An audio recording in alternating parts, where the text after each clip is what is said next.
there were apparently 55 potential people listed as suspects. I was one of those. And within about 3 or 4 days, it had gone down from 55 to one, me. Well, the thing about Netflix is they're not interested. They don't have any morality. They have no accountability, and they're only really interested in the money. And I was sentenced to 25 years in prison. And then three attempts were made to extradite me to France under the EAW.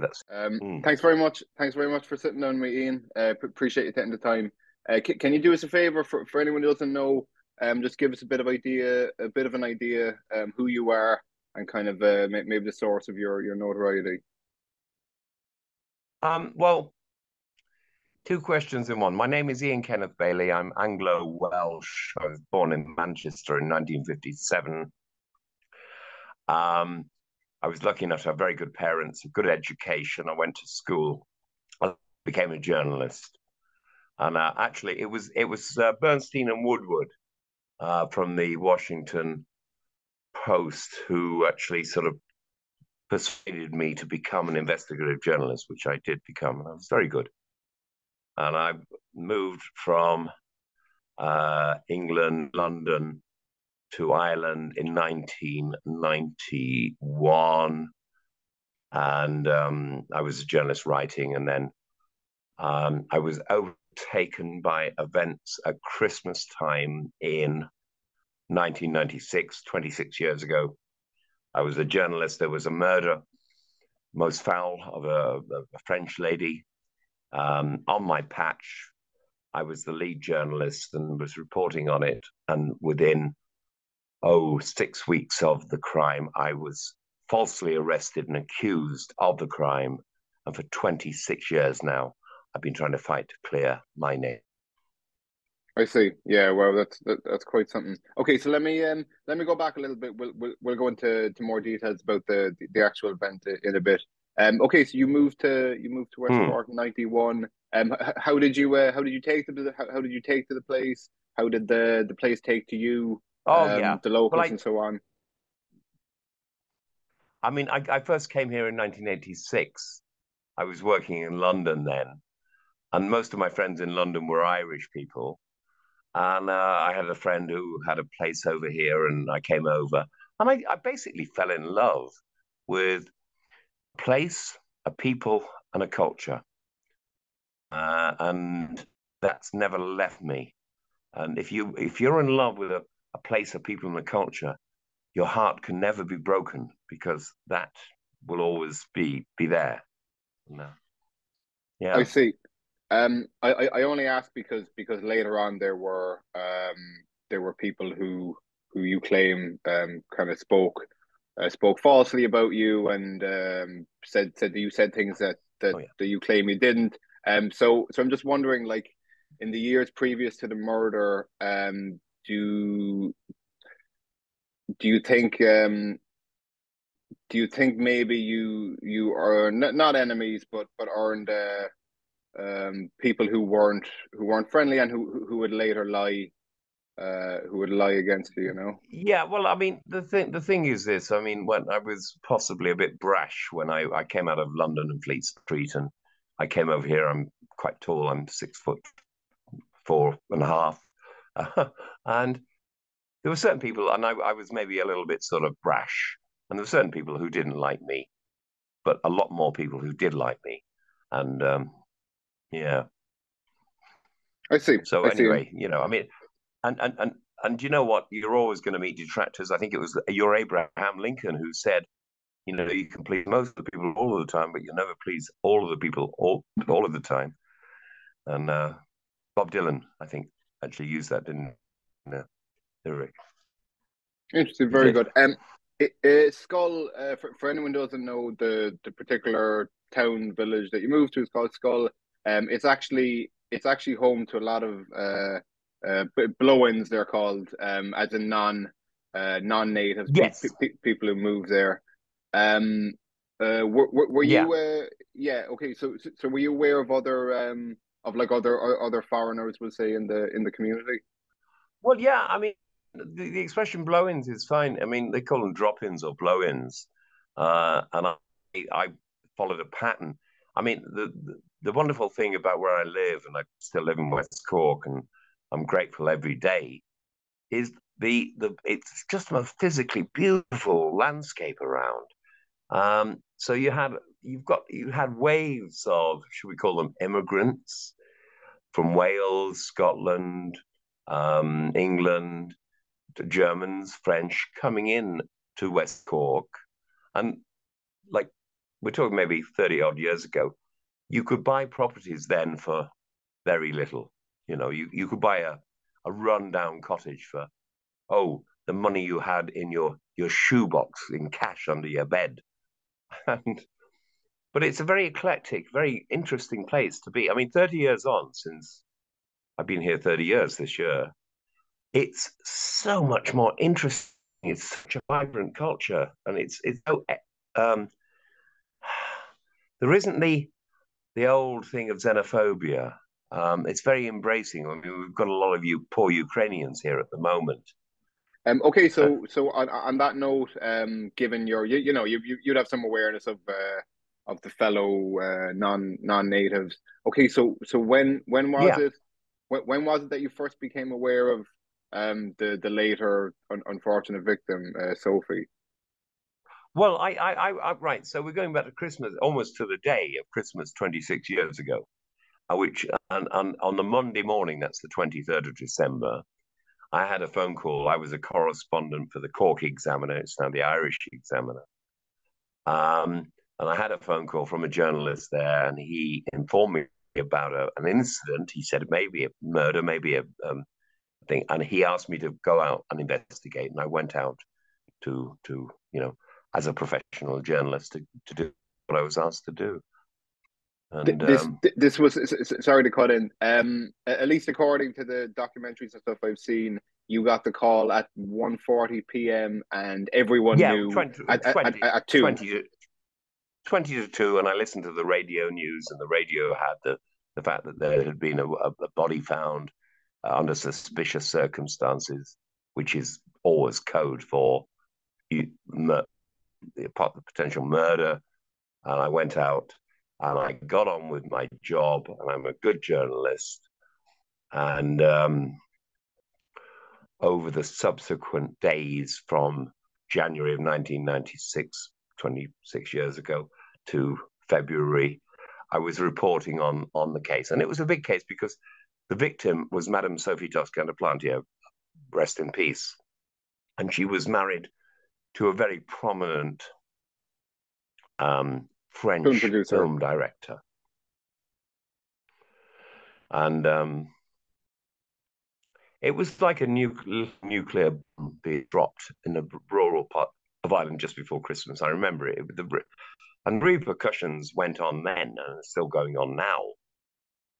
I was going to say, for a bit of context, I mean, there probably hadn't been, there was probably never really any violent instances at all, let alone a murder. I mean, the last time there was a murder was probably like the British, like the Black and Tans, and so. Yeah, well, people talk about it, and they do draw that. And one of my heroes is Michael Collins. Rest in peace.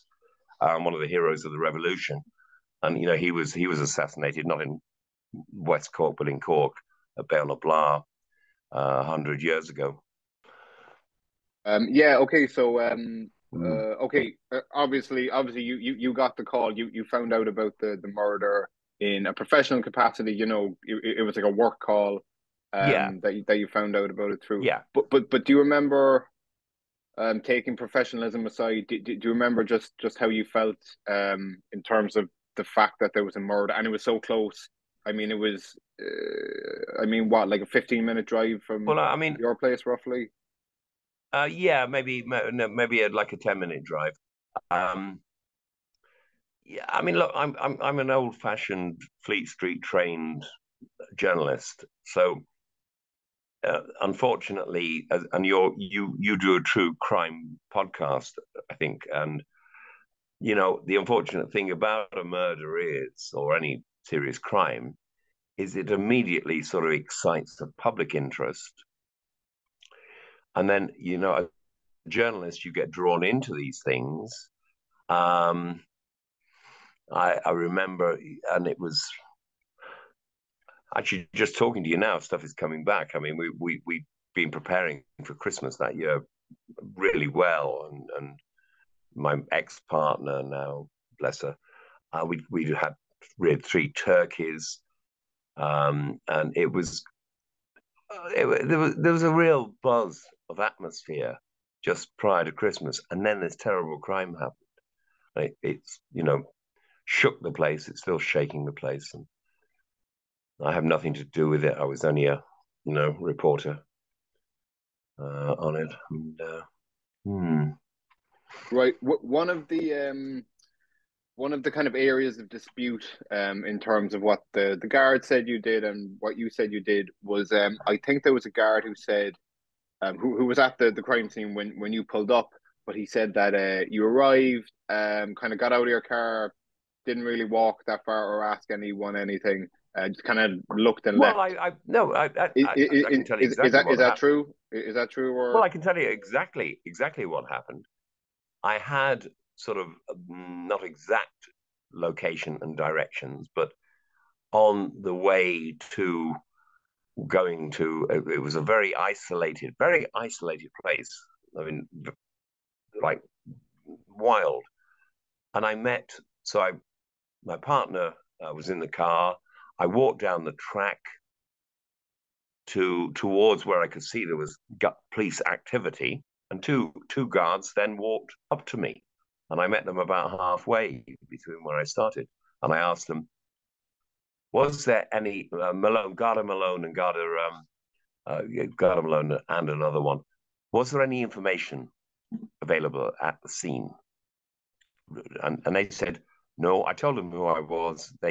Ian Bailey for the Cork Examiner. I had my press pass.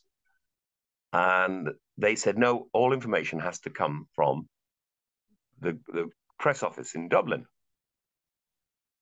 So the suggestion that I didn't try to find out information is erroneous and nonsense.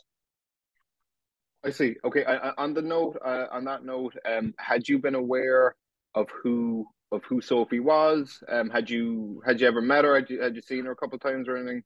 No, no. I've never, and it's been suggested I had met her and didn't know her. No, I didn't. But I had worked for a very close neighbor of hers, a man who's now passed away, Alf Lyons.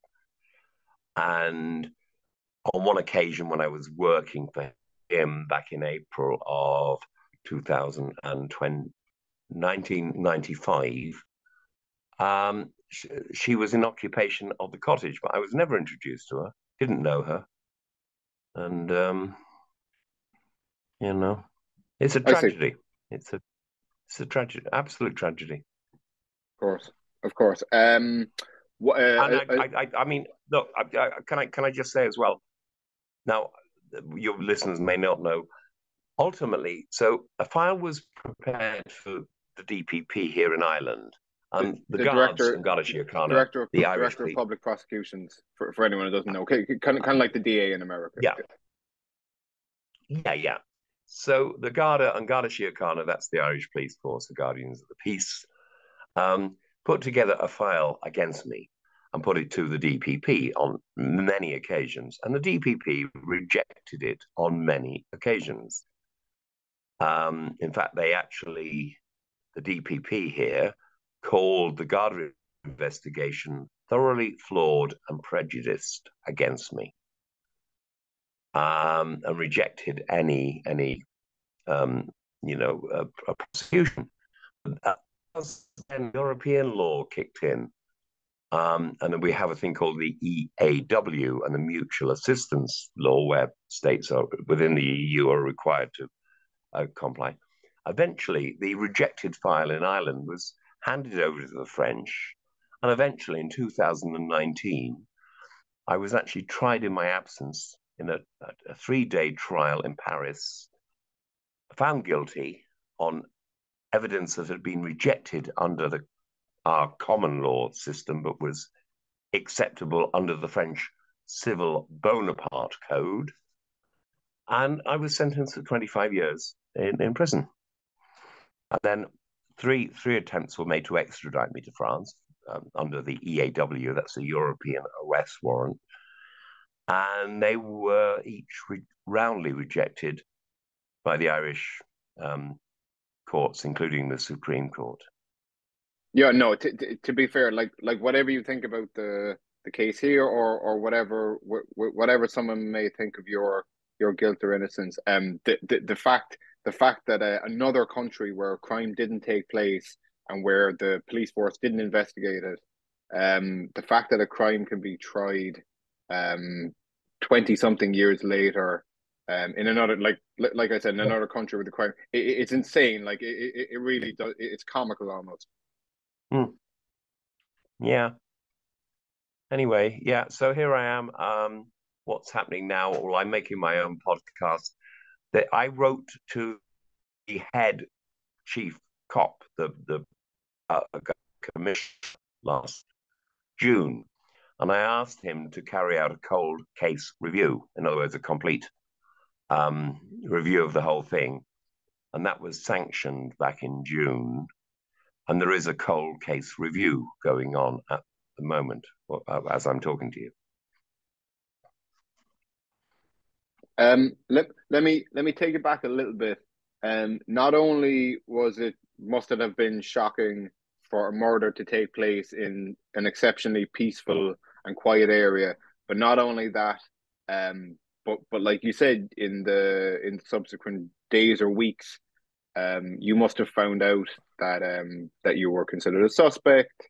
What was that like, just hearing it the very first time? I mean, it must have been like getting hit by lightning. Well, I mean, I started. So the guards were actually going round people in West Cork. It's a very, very close-knit community down here. Well, slightly more open now, but I'm telling people that I was the murderer and have no doubt, and I would murder them, and they'd be next if I didn't, if I wasn't arrested. And that was pretty freaky. That was pretty freaky hearing this stuff. And then on, I think it was February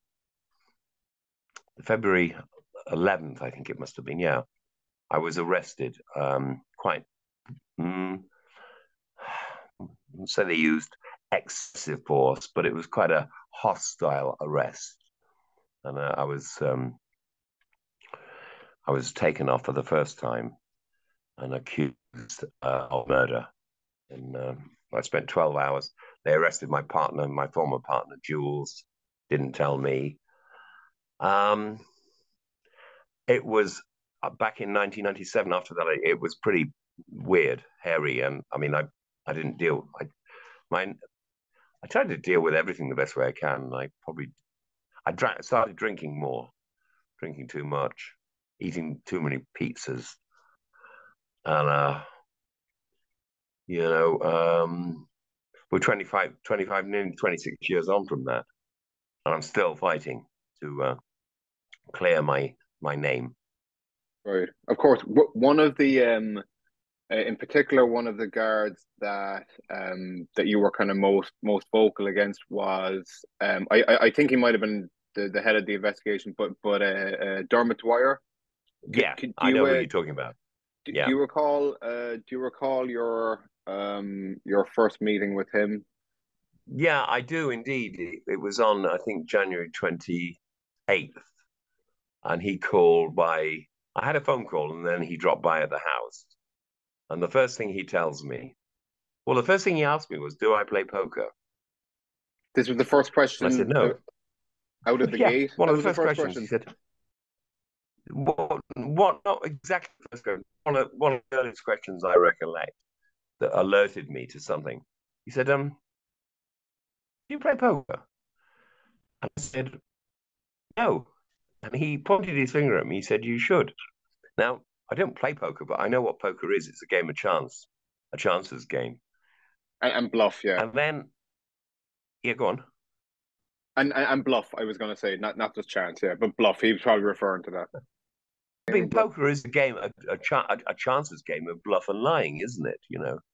Anyway, I thought that was strange that he should ask me.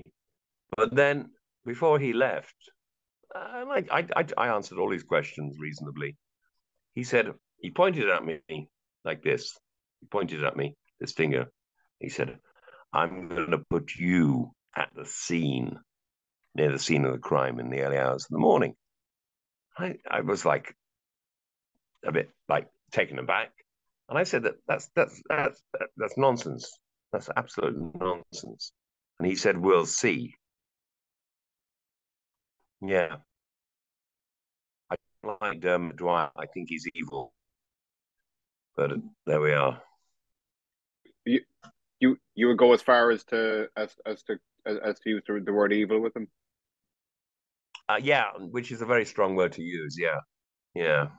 I know a lot about, and it's not, by the way, because he's a Kerry man, but he did come from Kerry, and a lot, a lot of the devils who were trying to frame me just happened to come from County Kerry. Now, I don't know if that's a coincidence or, you know.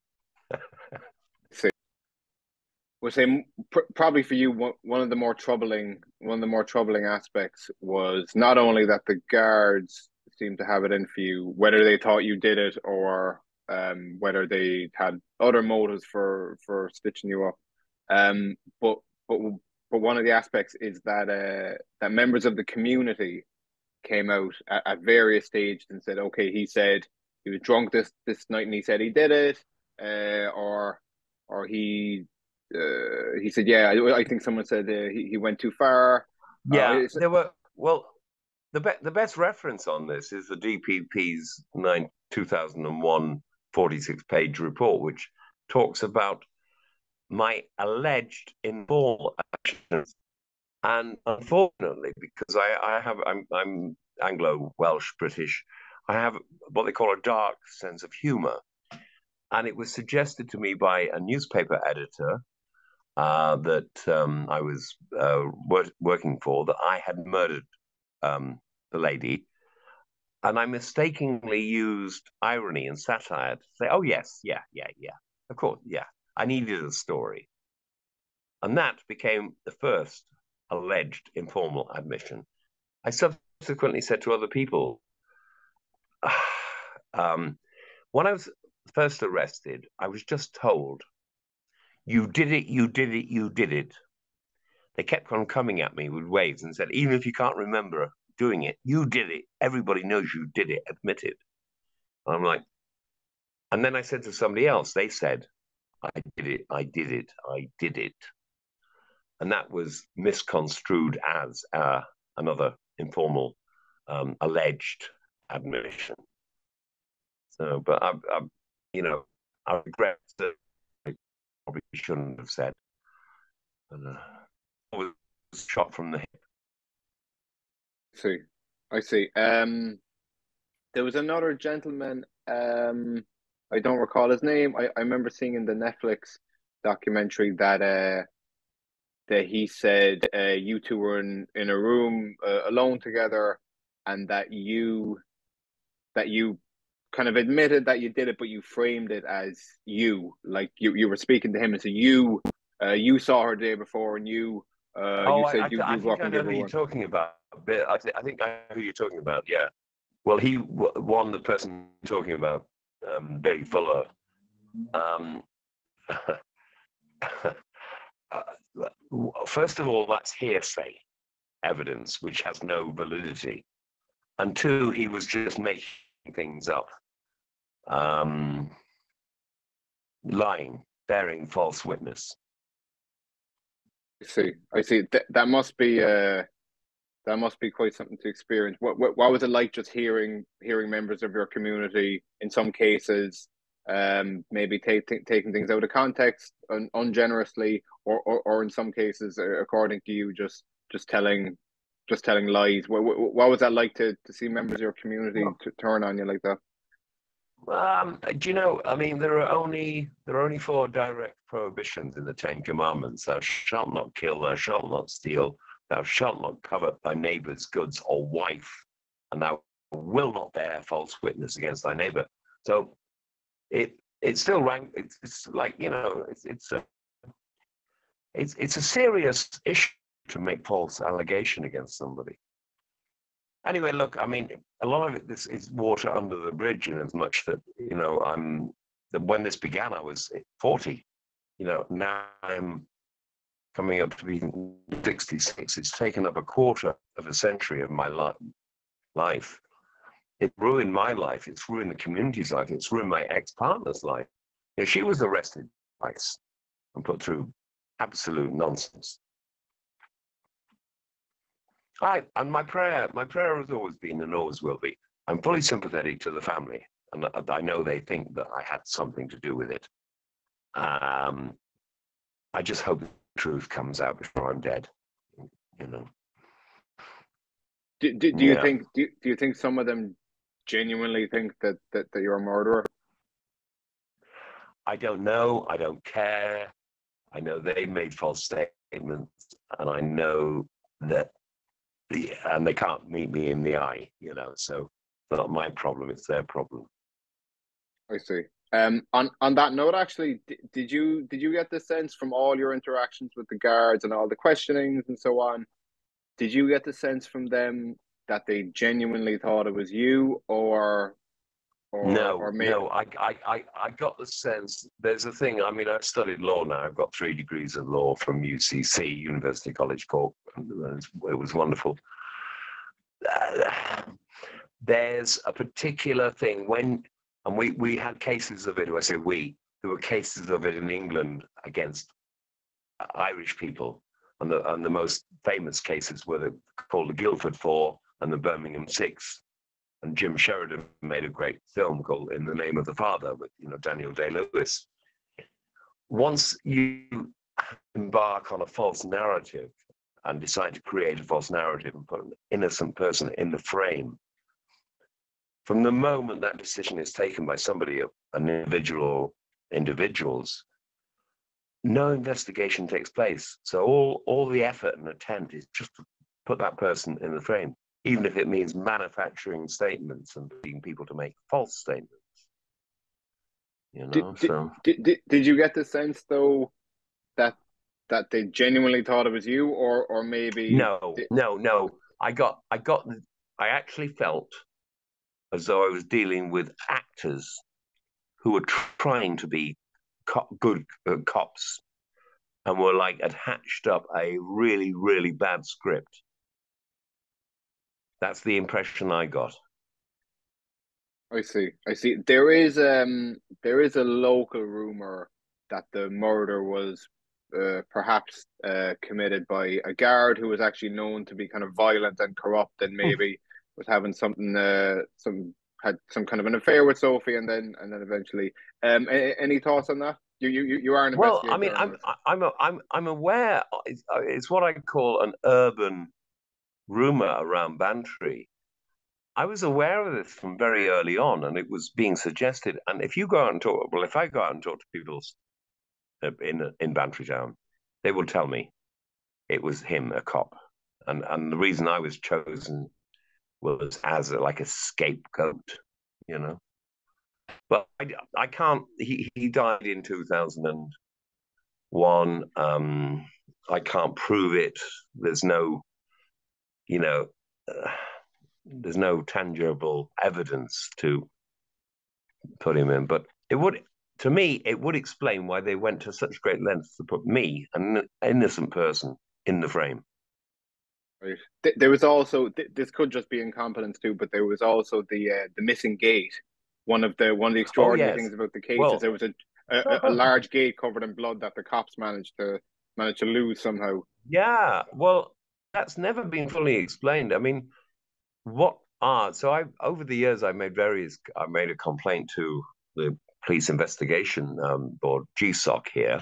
They carried out a long investigation, and although it didn't sort of clear me of the crime, it identified the fact that quite a large amount of evidence, physical evidence and statements, had gone missing, including the gate to the drive where the body was found. And I saw crime scene photographs of the gate, and it's covered in blood on both front and back. And somehow nobody's ever explained. It's a 6-bar gate. We're talking about a gate that's about 8 foot wide and 6 bars deep, about a substantial lump of gate. And apparently it disappeared. Nobody's ever explained why. And then statements that were included in the original file disappeared. I mean, when they started the investigation back in, I suppose, like we'd say Christmas time, 26 years ago, 1996, there were apparently 55 potential people listed as suspects. I was one of those. And within about 3 or 4 days, it had gone down from 55 to 1, me. They completely fucked it up. Sorry, shouldn't swear, but No, you're fine. You're fine. Another fairly extraordinary aspect of this case, and it took years to kind of come to light, was that on the night of the murder, there was a lady out driving. Apparently, she was out with a gentleman who wasn't her husband, and she saw someone on the road around the time that would have been kind of after the murder. yeah, And the Okay, so originally her name's Marie Farrell. Originally, she yeah, came out and said that yes, it was Ian Bailey, and not only that, but he then initiated like a campaign of harassment and intimidation against me. And yeah. then years later, I think around 10, I could be wrong. She took it back and said it was coerced, and so on. Like, did you? Okay, I'll start with this. Did you know Marie Farrell previous No, to? prior to Christmas of 1996, no, I didn't. I know herself and her husband were running a shop in Skull. I only became aware of certain things that she said much later, in other words, retrospectively. And when she went over to my solicitor, Frank Buttermer, my very good friend and solicitor in Cork, Frank Buttermer, she told him that she was very well coerced into making false statements to put me near the scene, and they were all false, and she withdrew them all. And yet, when I was tried in my absence in May of 2019 in France, all of her statements which she had withdrawn were read into evidence in the French trial. Can you believe that? Interesting. After having come forth, And the statements where she retracted the false statements that she'd made were not read into evidence. You know, I mean, it's okay. So after you found out about what she said was a false allegation, after that, and between, but we'll say between oh well. that So and after that, sorry. I was going to ask, did you Sorry. have any kind of contact with her? I mean, if I found out that someone No, made up such an no, accusation against me. very little. But what it led to was a reinvestigation of the original case,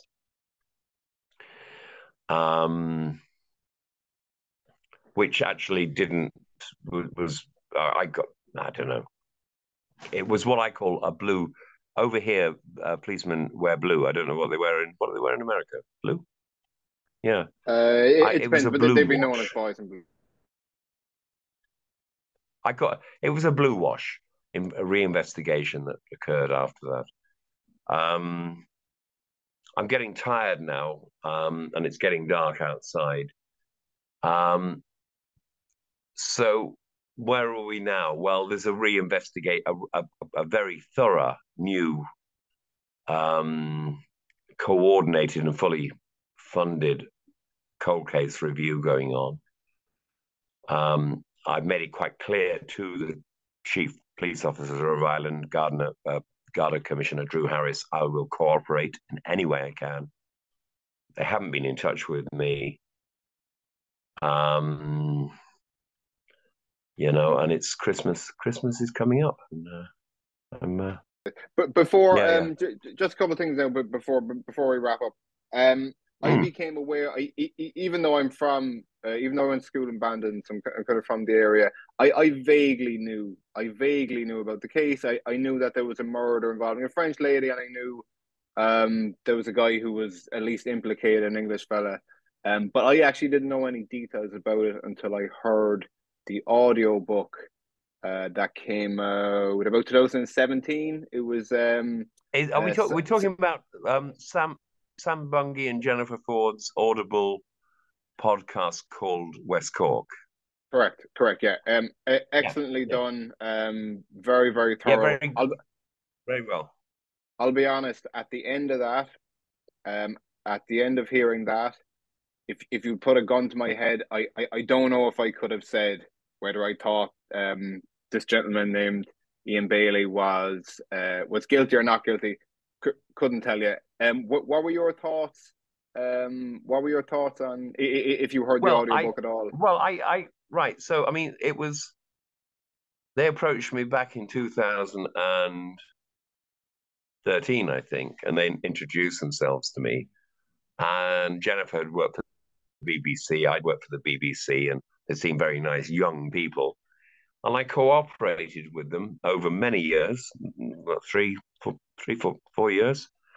I gave them whatever access they wanted. They never broke my trust.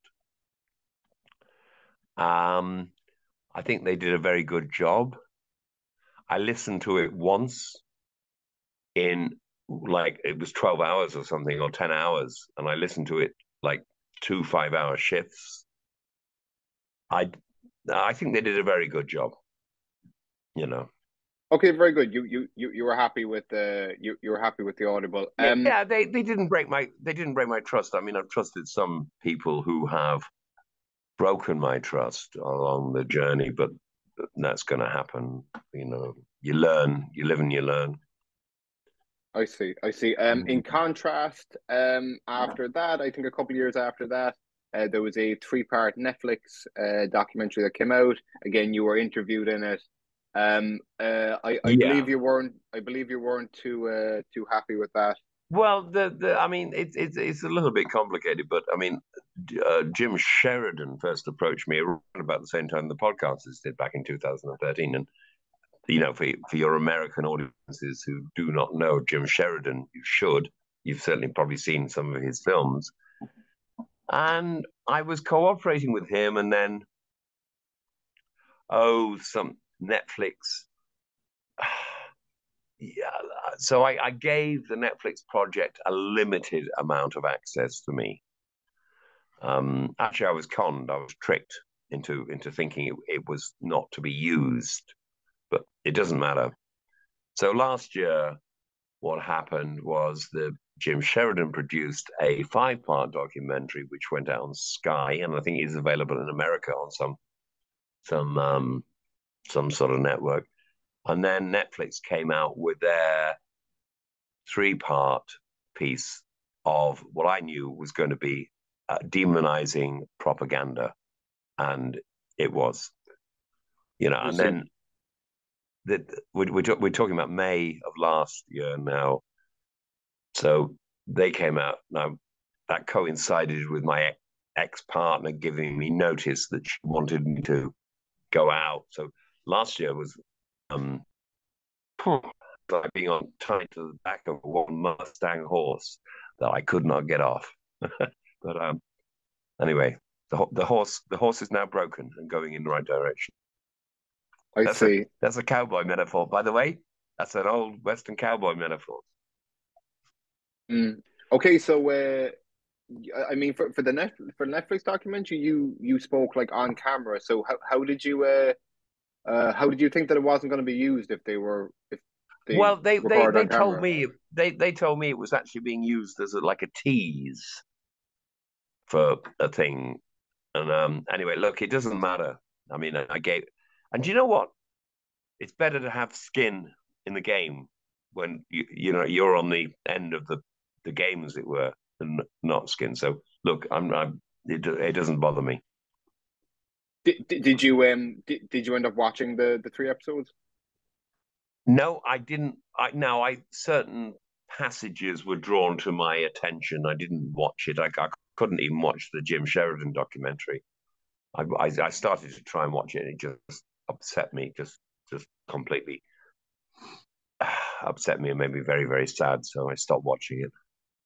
I see. I see. Fair enough. It must be surreal seeing it. I mean, to be fair, you've had a bit of experience, but like an entire documentary centering on you, and the documentary very much made it out, that you did it. Like if I didn't know anything about the case and I just watched a documentary, Yeah, I would 100% think it was yeah. you.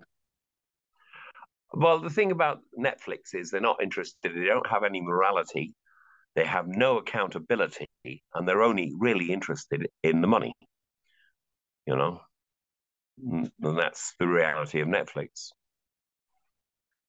Interesting. Interesting. Would you have an aversion to taking part in any future documentaries that may be made about it? I know. Look, I mean, I'm open. I mean, I'm talking to you this evening. We're doing, thank you very much for allowing me the opportunity to speak to the great No, no, thank American you. people. Um, um, I I'm open. I'm a working journalist. Oh, and I've been recently. They're calling me over here. It's very strange, really. Um, they're calling me over here. I'll consider any if anybody what they have to say, and if you know, was comfortable, I'd cooperate. I'm more interested in making my own podcast at the moment and getting my own. I feel like I've been exploited, not by Jim Sheridan, but I feel like I've been exploited by a large number of people who have made money out of my situation. I'm not doing the podcast to make money, but although it has to, there's a cost with everything. I'm just looking forward to getting that done. Ian Bailey, in his own words, should be out in, I guess, February, March. And I've got my own domain, ianbailey.net, and that's how the podcast will be made available. I see. I And see. Very good. I've got Facebook. I've got 25,000 odd followers on different social media platforms, which it isn't that many compared to some people, but it's sort of. I see. One of the things you've kind of been criticized for over the years has been supposedly courting attention, and kind of maximizing like celebrity, but based on being a murder suspect, What are your bollocks. thoughts on that? Absolute nonsense and bollocks. No, nobody could have dealt with what I've dealt with. I don't think, and people want to criticize me. They can criticize me. I've been called this, that, and the other. They can politely. They can f off. Do you if you were to put yourself in other people's shoes, like maybe other people in the community or people who have just heard what they've heard in the media, can you understand them Yeah, thinking of yeah, you as a yeah. I can, murderer? and I mean, I'm a great. I love that poem "If" by Rudyard Kipling. If you can bear to hear the words you've spoken, twisted and turned to make a trap for fools, you know. I can see it from I, everybody's point of view. Have that ability. So, you know, I'm getting tired. I don't know about you. It's only midday. It's only midday here. But All yeah, right, what time is it here? I think it's getting. I don't know quite what time. It's going dark. I can tell up you to that. up to yeah, Outside. around five. Around five. Okay, And just another thing. Do you plan on yeah, yeah.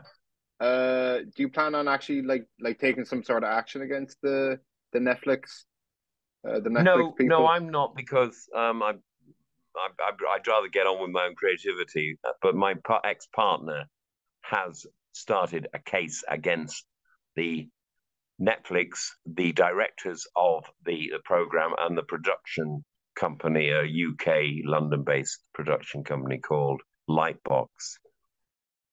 And she has started her own action against them. And I see. I've actually, through a third party, I am supporting her action and giving her feeding in information which will be of assistance to her. Bless her. I see, I see. Um, what one final thing? Just given Mm, that we're actually recording it almost on the anniversary of the tragic yeah. murder, and being around Christmas does it bring back memories? Does the murder kind of taint Christmas for you at all? Mm, ah, look, for 25 years now, this will be the 26th year, I've been aware of it. It's not going to stop me from having a very happy Christmas. I'm very sympathetic to the victims in France, the family. Um, no, actually, I'm remembering my father died in Christmas Eve of 1999 on the Christmas Eve of just before the millennium. And I'm Sorry to actually hear that. thinking more about him passing away.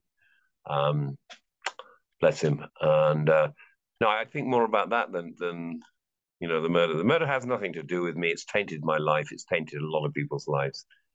I hope the truth comes out.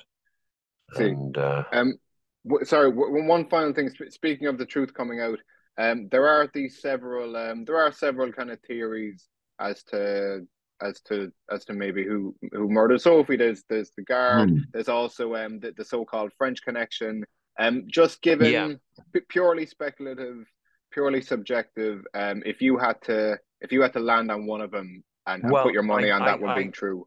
right. Well, I mean, I'm a great fan of Sherlock Holmes and Arthur Conan Doyle, who was the father of criminology, of which I've studied. Um, I always felt right from the beginning. There's a thing it's a Latin expression in law. It would be apply over there. Qui bono, Quibono, and that means who benefits from somebody's death or a crime. And what was clear was that her husband, Daniel Du Plantier, who died of a heart attack, we know he was the beneficiary of a large insurance policy on her life. We know that for a fact. He was never questioned by the Irish police. He didn't come here to identify the body. I always thought it was an assassination that had been authorized, like when somebody was sent over to a follower and killer. I But see. I don't know. That would, in terms of motive, that would certainly make sense. But to be fair, like I mean, the way she died, she was chased down from her doorway to the bottom of a laneway and then killed with a weapon of opportunity. And the fact that Yeah, the house is incredibly isolated. There was no sat nav or GPS or any of that back then. In fact, no, I no. don't think most of the locals would even know. So I mean, the idea of a foreign No, they assassin wouldn't. coming over. You would have never found the location in a month of Sundays. Yeah, it was so isolated and out there. So, in other words, For a that foreign indicates to assassin, me that indicates to me that the person who was responsible knew the location. You know, it would indicate that to me. So so Anyway, so listen, possibly not. I So not someone who was actually um, sent over to do it, right? I I don't. There are so many missing bits of the jigsaw. It's it's just not possible to say. Hopefully, this new investigation might identify the person who was responsible for the crime, and in thus doing so, exonerate me. So I I'm going to see. leave you on this because I'm getting tired. I don't know if you Obama. Remember Obama? And he was actually Obama originally, but he had to came back to Ireland to get the O because he was from Donegal, Monegal, and thereabouts. And he had a re-election campaign slogan, um, which was "Yes, we can." Yes, we. Do you remember that? I And do. somebody over here translated it into Irish. And It's yes, we Federland. can translates into Irish is ish federling. Ish federling. It means yes, we can or yes, we will. And I think I'm going to leave you on that because we've had a good chat and I'm really tired. Good stuff. Thank you very much for sitting down to me. Pleasure speaking to you. Yeah, Take care now. Enjoy Christmas. yeah, and you too. And my blessings to all the American people, particularly the Irish Americans out there. Yeah.